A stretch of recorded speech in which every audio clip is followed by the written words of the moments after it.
John Elway, of course, John Elway, a quarterback would say this, that another Hall of Fame quarterback, Russell Wilson, is the piece needed for the Broncos to compete again. Yes, we'll give that a retweet. We'll give that a like. We will blare that in old school newspaper terms. 72 font print.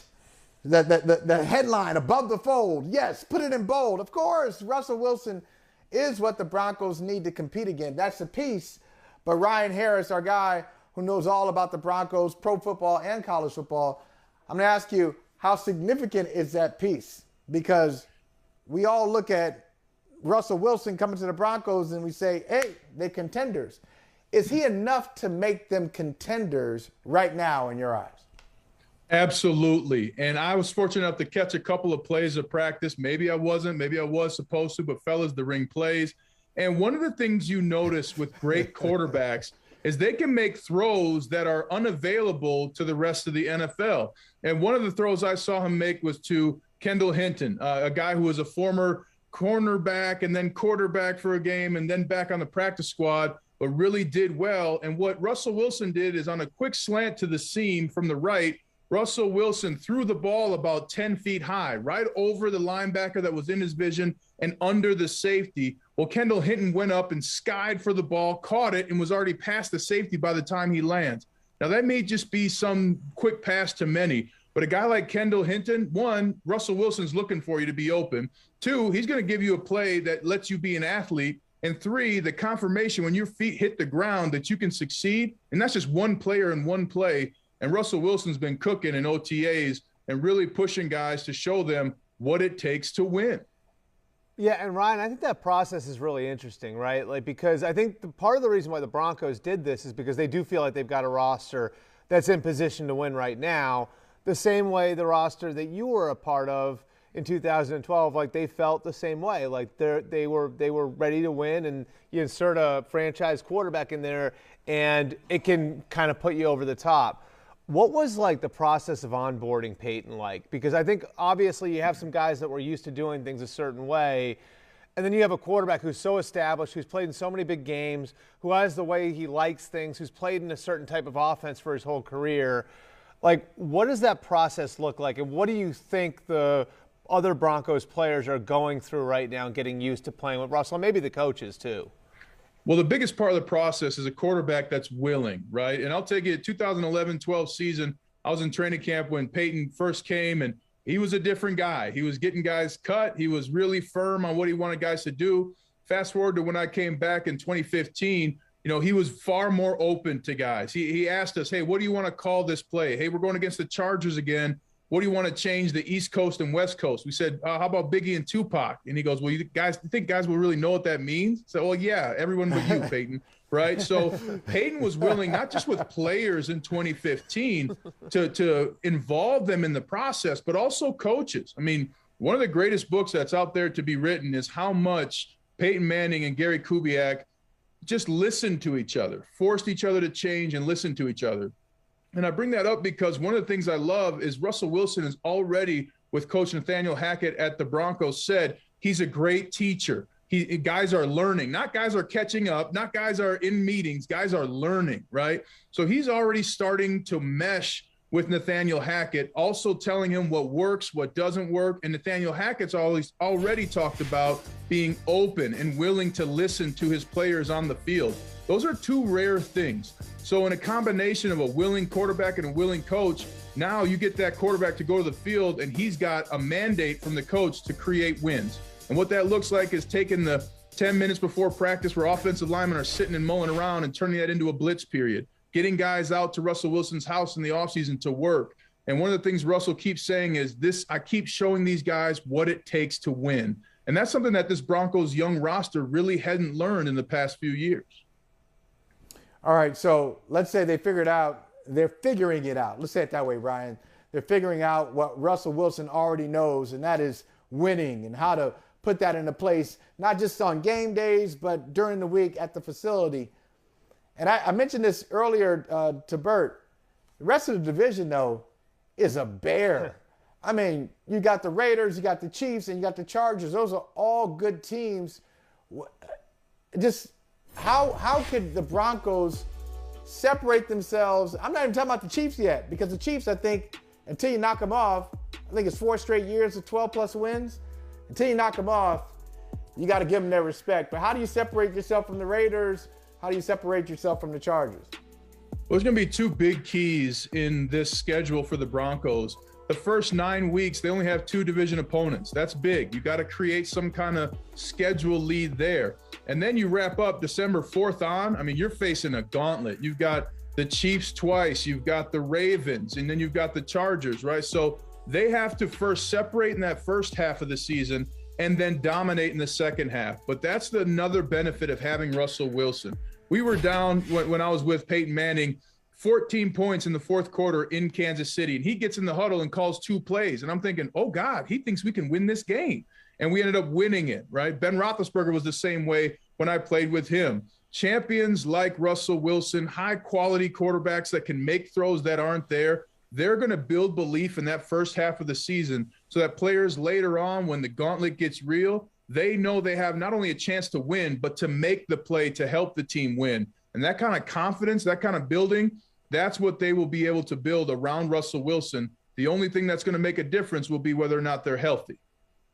And you know what, like Ryan, I think like what happened with Russell is sort of emblematic of like what we've seen across the NFL with all the transactions. And I think for years and years and years, we were all trained to think this won't work in football, right? Like you can't turn over big pieces of your roster at a time. And now we're seeing contenders do it. Like the Chargers, they bring in Khalil Mack and J.C. Jackson. Those guys are going to be major parts of their team. The Broncos, like we've been talking about, bringing Russell Wilson. You see what happens with the Raiders. They bring in Devontae Adams and Chandler Jones. Cincinnati completely blows up their offensive line. Cleveland's got a new quarterback. Miami's bringing in Tyreek Hill. And this is all exciting to talk about this time of year, right? Like what's the AFC going to look like with all of these new guys in new place and these teams loading up?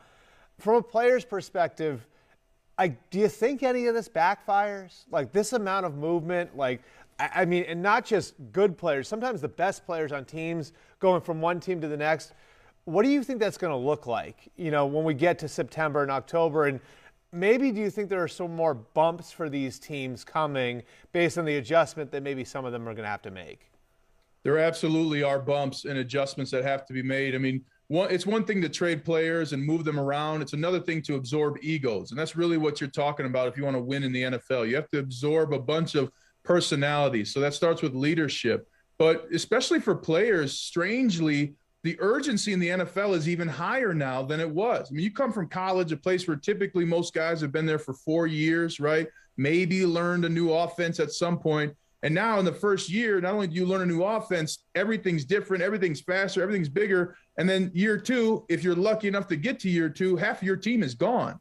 But now even the stalwarts might be gone. So one of the things that does for players that I've talked to already this year is they all want to be healthy and they all want to minimize mistakes. I mean, these are things that guys are talking about in the offseason that I haven't heard, whether I was in the NFL or now being a broadcaster. So the urgency has skyrocketed in the NFL because of all the moving pieces, big names and small names.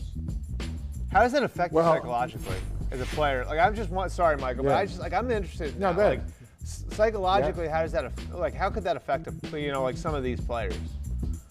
Well, some players are going to lie to you and tell you, oh, it's just the game. You got to do what you got to do. And ultimately, that's where you have to live with your mindset. But it definitely creates fear. I mean, if you think about it, Tyreek Hill, you can't get a more dynamic player who does things that no one else in the NFL does. Next time you watch Tyreek Hill, watch how he snaps his hips upfield after he catches the ball. And you might be gone, and hopefully he wanted to go to Miami, but you don't always control that, right? I mean, we saw Baltimore let some players go and trade Hollywood Brown because they don't want to take hostages, as they say. So it's definitely more unsettling for players, especially mentally, and older veterans who are saying, man, how can I believe or sign a deal someplace when I know that even if you're going to the Browns, for example, Baker Mayfield might be gone? Is Deshaun Watson going to get suspended? I mean, there's so many questions. It really forces players to focus on what they can control and bring their health and their best to their roster. You know, you mentioned Baltimore. I want to bring up Baltimore because I can't wait to get your reaction about one of the acquisitions Baltimore got on draft day. I'm sitting there, I'm like, wait a minute. Do not let Kyle Hamilton wind up with the Baltimore Ravens at number 14. This is insane. So it always Kyle happens, Hamilton, Michael, too. Yeah, and they just know how to freak it. A player like so that always falls into the Ravens' lap. Yeah, always. Somebody slides, great player slides. We all say the player shouldn't be sliding, but nobody stops the slide until the Ravens do it. That's how they got their MVP quarterback. So just a couple things. One, what was your reaction when you saw that happening, Ryan? And two, what do you think about the fit of Hamilton with the Ravens?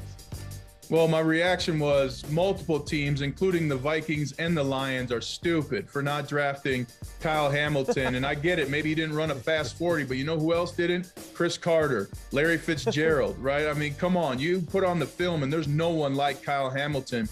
And so I was amazed at how many teams passed on him because of a 40 time. But then you talk about the fit, Michael. My goodness. I mean, I've played the Ravens. They live in cover one. And that safety who's going to scrub away any mistakes. They call that the eraser position. That's where they live.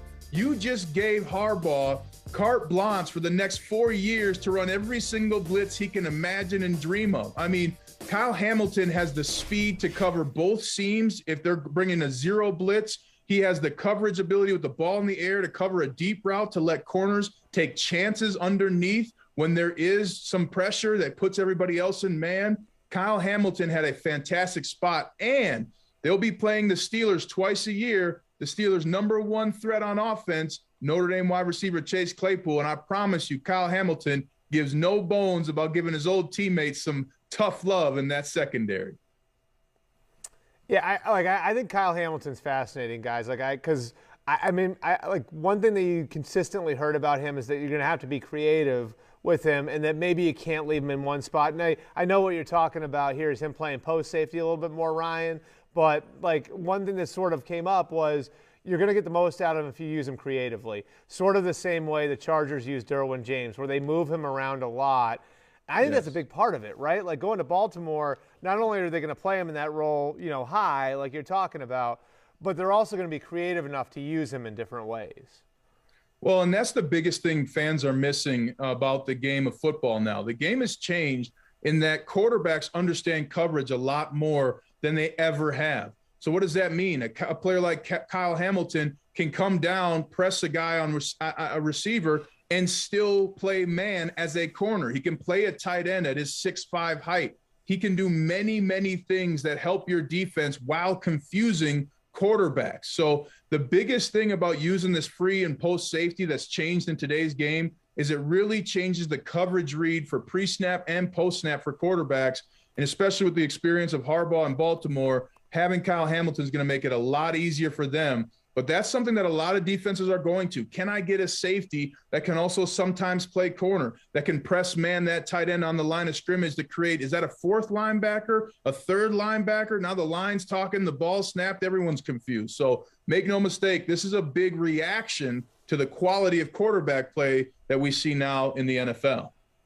Hey Ryan, is Notre Dame going to cover on Labor Day weekend in Columbus? Just make sure you got little troughs for the tears that show up under there when Notre Dame comes out. I'm going to tell you guys right now, you're getting ready to hear a name. Junior Kali Halamaka. They got a linebacker at Notre Dame, an early enrollee. You're going to learn his name, but Smith and Jigba, man, what a receiver. I tried to talk Al Golden already out of bringing a safety blitz because you cannot leave the back end open against Ohio State offensively. But what a kickoff game for college football and for two great programs that produce fantastic players. They don't play enough. I know that. I love it. I mean, we win every time, but no. Yeah, that's true. That's true. But Ryan, we gotta bring you back right before that game and right after that game. Talk some college football, Notre Dame, Ohio State, and just talk about the season in general. I look forward to that. I'll have the face paint, the body paint. It's going to be awesome, Michael. I can't wait. Thanks, Ryan. Ryan Harris, always a pleasure, man. You made us better. You made us smarter. Appreciate you. Thank you. Appreciate you. Hey, thanks for watching Brother from Another on YouTube. Make sure you hit subscribe before you leave, and be sure to watch us 3 to 5 p.m. Eastern Time on Peacock. Appreciate you.